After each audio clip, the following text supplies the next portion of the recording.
Here is your favorite couple again, the smart couple, welcoming you to Relationship Hub. Today we're going to be talking about a topic that is always hot, has always been hot, and will continue to be hot. We're talking about cheating in a marriage. So I always wonder, because according to the statistics, right, there's like 20 to 40% of divorces is as a result of infidelity. Right. My question is, why do people cheat? Why can't people just be faithful in the commitment that they have made? Dissatisfaction in marriage. Okay. It could be sexual dissatisfaction. It could be unrealistic expectation before getting into marriage that is not met. So that could lead to many things. And many people get into marriage without knowing the other person's strength or capacity or capability very well. And after getting married, they start discovering things. And maybe some of them actually have someone that they were with, and they thought that this person exceeded the expectation of the other person, or there's an expectation, and time into marriage, they find out that the expectation they had in their mind for their spouse is not being met. They start looking for it for someone else, from someone else, to make that and before you know it, it leads to some other thing. So cheating. Yeah, so that's one I would say. Yeah, I think for me, the one that I hear so popularly, but this is mostly amongst men, is that it is impossible for a man to be monogamous.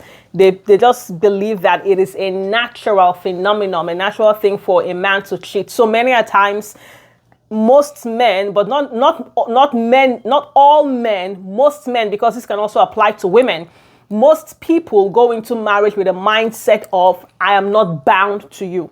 The day I don't feel like it, the day I see someone that, tickles my fancy, I can go ahead and do what I want to do because, hey, it's my nature. I can't help it. This is just how I was built and designed. So I think that societal deception is also a reason why people, cheat so easily. True. Yeah. Very true. Yeah. Then another one I also look at, or may talk about, is lack of communication. Okay. When environment is not really created for communication, spouse communicating their heart freely. Some start looking for someone to talk to. Yeah. Outside there. I was just going to write that down, like types of cheating, emotional cheating. Start looking for someone that they can be free with to talk to, because they don't find it easy to talk to their spouse. And before you know it, that communication, that talking, that the person they find, God forbid, it happened to be the opposite sex. Before you know it, it's creating bond and closeness. Usually, it's usually the opposite sex, because they're looking for that attention from that person. So they would need to fill that void with an opposite sex. Yes. So you find out you are married, but you have the opposite sex as a best friend that you can be free to talk to. That, you tell them about all the problems you're having with your spouse, and it will console you, or she will console you, and at the end of the day, before you know it, it gravitates. It just roll like what's it called, snowball into what you did not plan for. Yes, and I did hear of someone, a married man who had a lady that he would call anytime, 11 p.m., just odd hours when, just talking about his problems, his issues with his wife. And, some people may say, well, I'm not cheating, I'm just talking to someone. But that's emotional cheating when the emotion that is meant for your spouse, that expression, that vulnerability that is supposed to be something intimate that you share with your spouse, when you take that moment and you go share it with someone else, you're getting attached to that person. That person is also getting attached to you, because now they feel they have to listen to you, solve your problem, console you. Before you know it, the day of, can we hang out and let me hear about your problem, can turn to, I'm so sorry to hear that. I don't know how you cope with that. Oh my God. Before you know it, that's how it happens, And actually talking about finding someone to talk to, some actually may not end up being the opposite sex, but when you are relating with people, either the woman relating with friends who don't see any big deal in cheating, there's no problem. They don't find any problem with it at all. That could also lead, because what you keep listening to, when people keep normalizing something you look like is a taboo or it's forbidden or something, after a while, you will start normalizing it and say, oh, Mr. A is doing it. Oh, see, my lady friend, even though she's married, she has a whatever outside. And sometimes this is how people are lured into some things that they did not plan for. Talking about that, truly speaking, birds of a feather flock together, and evil communication corrupts good manner. My auntie shared with me one time how when she was at work, she was talking to some people who were married, and they couldn't believe that she's been married to a husband and has been with only her husband. They were like, really? Just one beep for the rest of your life? So just imagine you're hanging out with those kinds of people. They're going to be telling you all their new fling, the new dude, and then before you know it, like you said, those things, you become desensitized to that kind of lifestyle. That you say, what the heck, I'm going to give it a try. Okay, so another thing that could lead to cheating, I would say, is excessive social media use. Uncensored, unmonitored social media use. A lot of people are cheating not because they went outside to look for someone, but because they were on social media and they found someone, they clicked the like button, they made a comment, before you know it, someone sent a message and they start going back and forth, and there goes the e-fling. So sometimes excessive social media use can lead to cheating. And also unnecessary freedom too as well. When you, like the other time you went to a store and a guy was speaking to you and said, let me tell the story. Okay. So I went to the store, to get something. And of course, I always look fabulous, just, I can't help it. But anyways, I went to the store and this person was, kind of following me. And then, I bought my stuff and so he asked me what my name was, and I was polite and I said, I mentioned my name. He said, oh, I'm from your place. And I was happy to meet someone who is from my, where I come from. And then he followed me all the way to the car and he asked for my number. I told him, look, I'm sorry. I'm a married person. I can't be giving you my number. And he said, oh, it doesn't matter. We can just, I promise you, I won't bother you with your phone number. I just want to talk to you as a friend and someone from the same place where we come from.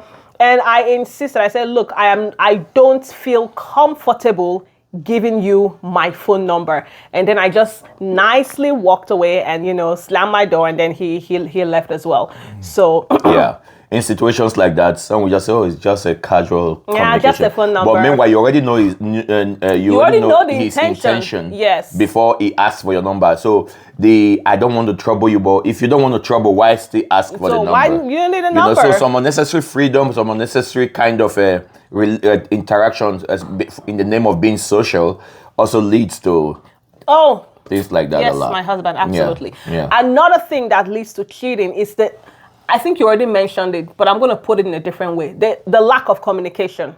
So guess what? As soon as I got into my car, guess who I called to tell what just happened? I called my husband and said, can you imagine? Someone is toasting your wife.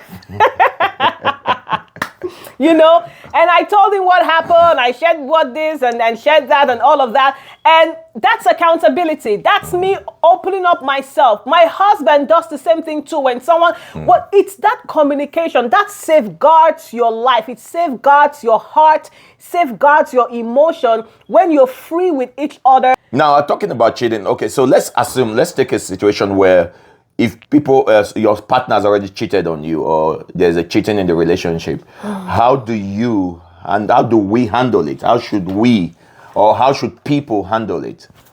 Well, there are several ways to handle infidelity. And according to the statistics, not all infidelity in marriages leads to divorce. So there are some people who are willing to take other routes to deal with infidelity. One, which of course is the hardest one to do, easier said than done, is to, I know y'all are going to blast me on this one, but it's to forgive. Okay. That's why I said it's easier said than done. Yes. But it's to forgive the person. So now the thing with forgiving someone that has cheated is you have to really think about this, right? What's your course of action? When you forgive the person, Do you want to forgive and work things out, or do you want to forgive and walk away? Forgiving doesn't, it's not something you should debate about. I always like to say that the decision to forgive happens instantly. But the process of forgiving is what takes a while, right? Because there's so many things you have to deal with. I would like you to talk more, because there's more about this forgiving that we have to unpack besides just forgiving. Like, what does this forgiving entail for the person that has offended and also for the offending? Honestly, there's a lot of things to look at when you decide to forgive. Yeah. Sometimes there's a lot of reoccurrence. Unconsciously, as human, you start replaying the things in your mind. So you have to remind yourself to say, I have decided to forgive this person. Honestly, forgiveness is no joke, especially when it has to do with infidelity. Yeah. Because anytime you are doing anything with the person, for instance, the picture will keep reoccurring in your mind. Is this how he was doing it with this person? If he tells you anything while you guys are in the process, you're like, you know what, just get up, just maybe this is what he was saying telling to that other person. Yeah. So you have to consciously work on your mind.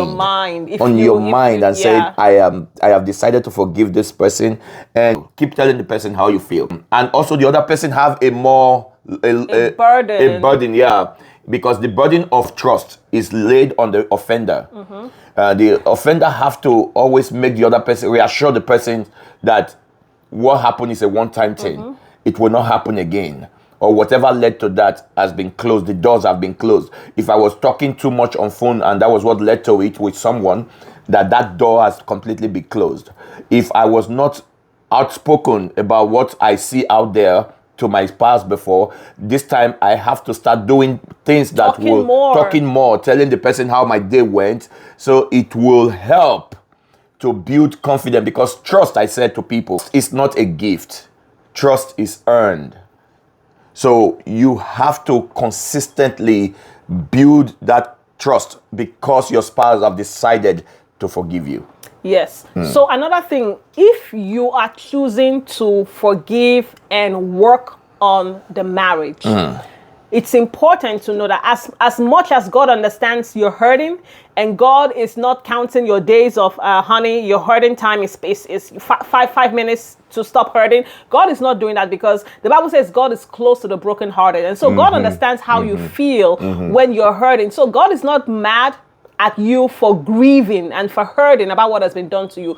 But if you decide to stay in the marriage, when you choose to forgive, do not make the offender now have to walk on glass and cut himself just to prove to you, hey, I'm sorry, being overboard with what it's going to take to appease you. If you choose to forgive and you want this thing to work, then be easily appeased. I'm not saying just acting as if you're okay and making it easy for the person to feel, oh, that was easy, I can do it again and they'll forgive me. No, just be reasonable. Be reasonable and just go through the process. Yeah. And for the offender, the cheater, so should I use the word the cheater? Yeah, the cheater. Okay. For the cheater, you have to stop playing the blame game. That is not going to lead to any good thing. I keep forgetting to buy this bell. We need to, what are we going to call it? Something to ring. Ring, right? Yeah. Don't get to the point and say, I cheated. I went out because you were not there for me. I have seen a lot of people, when I want to talk to someone, I don't find you there, so that's why I cheated. I think we discussed this in one of our episodes when we're talking about how to deal with when you have a fight in a relationship. Yeah. Don't apologize with defense or with conditions. Yeah. Don't tell, or don't, you are asking for forgiveness.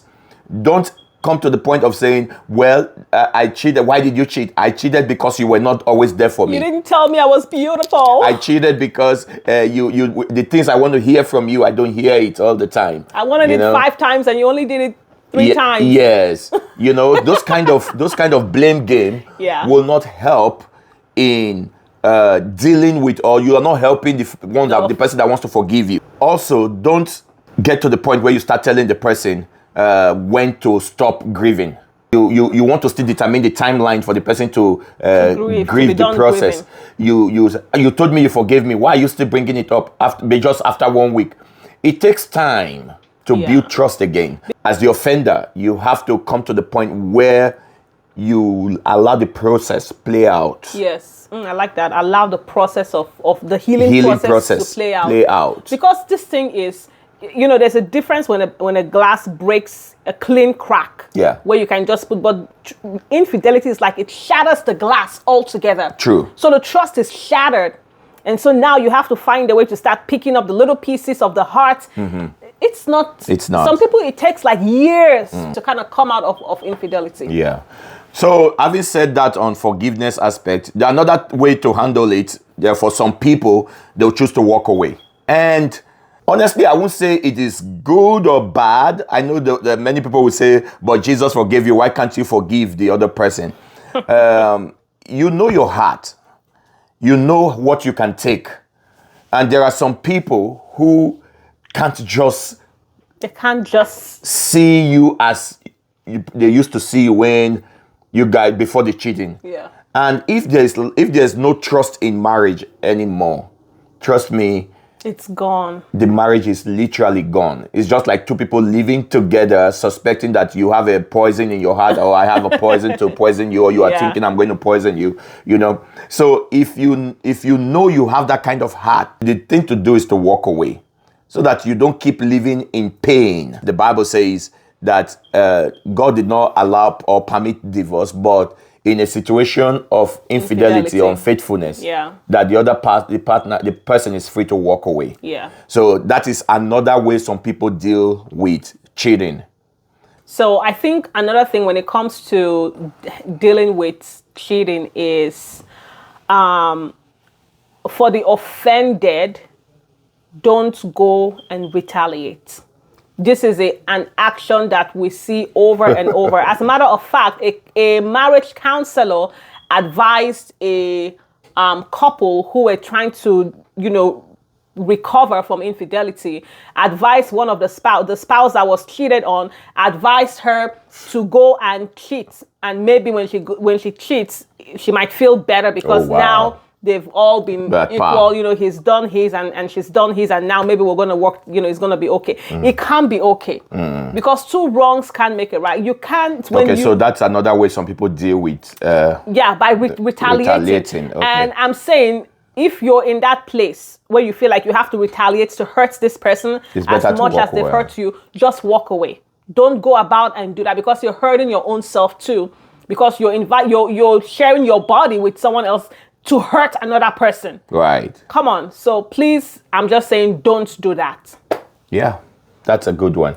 Because are you actually retaliating? Because some of them will end up doing it. The other person didn't know that you did it. So what are you trying to satisfy? Because if I say I'm using it to get back at you, it's to do it in front of you so that you see that I offended you. I mean, sometimes they would come and tell, I cheated on you too, just so that way you can feel hurt. Okay. That's how you made me feel. Now you feel what I feel. And they feel like, okay, now the thing has balanced out. So let's move on. But it can't work like that. That's crazy, though. So those are the ways some people react to cheating. Now, if you ask me as a person, what way of handling it do I recommend? From the 4 things that we have talked about, I will go on the track of forgiveness. However, the reason why we spend so much time in talking about forgiveness is because forgiveness entails a lot of things. One, you have to actually involve God himself to just help you. Yes. In times like that, say, Lord, help my heart. I want to forgive, or I have decided to forgive, but this, I find it hard. My emotions are betraying me. Lord, help me to forgive my spouse, So also, talking about transparency, now this is for the offender, you that have cheated and your spouse is trying to forgive you. If your spouse didn't have access to your phone before, now it's going to be time to submit your phone. Yeah. My password is this, whatever you want. If someone is messaging you, what you have to find extra ways to be transparent. Let this person see everything. Put your phones on speaker when a person of the opposite sex calls. Put it on speaker and don't say, my wife is here. No, because that could be a code of, you better be careful. No, but why you say my wife is here? Why didn't you say my husband is here? Because cheating is from both sides, both the male, the female. So sometimes the woman can also say, like it's not with the man. No, the woman can also say, hey, I'm here with my husband. It's a coded word as well. So be very transparent. And I think you have said most of the other things. Yeah. So one thing I'm gonna say is this. Cheating, I don't believe is an accident. Nobody just accidentally jumps into cheating by accident. The shirt came off by accident. No, you watch some of those movies, the person will just strip and fall. And they fall on the bed and nothing. Listen, cheating doesn't happen by accident. Before that act happens, you probably have been flirting with the thought for a while. And because the Bible says, as a man thinks in his heart, so he becomes. So as you're flirting with that idea, that thought of cheating, guess what happens? The enemy opens the door. Suddenly, the next person you meet is somebody who is winking at you, and you're like, "Oh, there goes your opportunity." So be mindful of what you're thinking. Just watch your heart, guard your heart. And also, I will add as well that evil thrives in secrecy. Yes. I'm a great advocate for transparency and communication in marriage. Yeah. Anything that you do, when your spouse knows about it, you will not be comfortable. Avoid it. Yeah. Your phone, try to reduce unnecessary long password, coded things. Even if you have password, your spouse should know about it. Password. What if an emergency happens? Your spouse should know your password. Yeah. Very true. Yeah. Like I know yours, you know mine. Yeah. And most times my phone is with you. Sometimes I can pick your phone, not because I want to invade your privacy. It's not issue of because I know some people. It's like I heard some people saying, why will they pick my phone, or why should that? Well, she pick my phone. The question is, why should, if you can lay in bed with them, why can't they pick up your phone? No, the point is not that actually. The point is transparency is key. The only key in marriage. Transparency is key. If people that are testing you know that your husband can pick your phone sometimes, they will behave. If they know that your wife can pick your phone sometimes, they will behave. I heard the pastor was talking about people who have different names for different people. Plumber 1, plumber 2. If you are that type of a person, you are hiding a lot. You're already cheating in your mind, I believe. Oh yeah. Yeah. Oh yeah. Yeah. Anyways, that's that for today. This is a big announcement, but this is for next year. But we want to get your hearts ready. We are going to be launching a relationship book for married couples. It's going to be for him and her. Trust me, it is juicy and it will help you by all means possible. So please keep your eyes opened on this page. And next year, we're going to surprise you with one of the best books on marriages. And also, please, for those of you that will be watching this, if you have questions, put them there on the comment section on YouTube, on Facebook, wherever you'll be watching this from. We will respond to you. We want to interact with you. Yes. If there are specific things that you want us to talk about or that you want to know, feel free to reach out to us or put it on the comment section. Yes. And we will respond to them. Or any kind of topic you want us to talk about. Yeah, we will talk about it. Thank you guys. Please do well to subscribe, like, comment, and most of all, share this video to everyone that you know. We appreciate you and we can't wait to connect with you next time on the Relationship Hub. Bye-bye.